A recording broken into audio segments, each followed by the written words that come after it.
asalaamu calaykum markaan naga daawanaysiin waa wanaagga qoyska alla ugu barataan wararka ugu dambeeyey. allah u naxariistay waxaa maanta magaalada muqdisho ku geeriyooday fanaanadii caanka ahayd Faadumo Cali Nkrumah oo ka mid ahayd fanaaniintii qaranka Soomaaliya iyo kuwa hobolada waabari.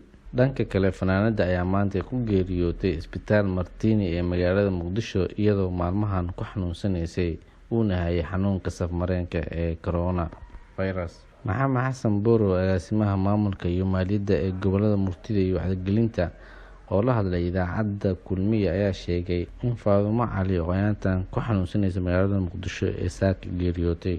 waa kan maxamed xasan boro arintaas ka hadlaya.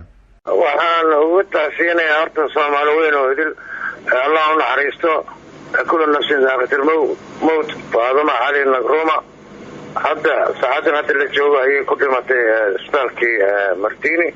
ilaahay u naxariisto cudurka wareegayo ilaahay naga koriyay taasaa hayay bulshooyinta Soomaaliyeed dowladda dacaladeeda meel walba joogaan waa ugu taasinayaa gaar ahaan qoyskeedii ay ka dhalatay caruurteedii wixii ehel u ahaa iyo qaraabadeedii iyo gobolada qaranka waabari ay ka tirsaneed maamadii ugu weyd hadda joogtay ahayd.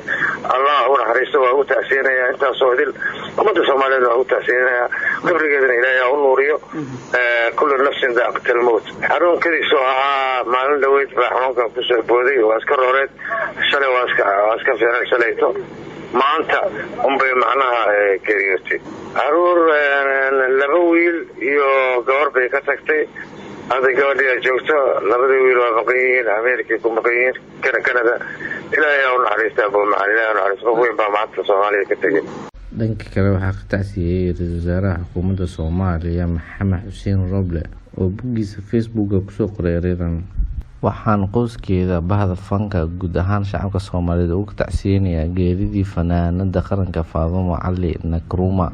allah u naxariistay. Faadumo waxay ka mid ahayd tiirka fanka Soomaaliyeed waxayna kaalin weyn ka soo qaadatay dhismaha qaranka wacyigelinta bulshada. dhanka kale waxaa ka mid ah dadkii soo tacsiyay ra'iisul hore Soomaaliya Mudane Xasan Cali Kheyre iyo fanaan Nimcaan Hilaac oo ka mid ah hobolada waabari. halkaan naga daawanaysiin waa wanaagga qoyska alla ugu barteen wararka ugu dambeeyay.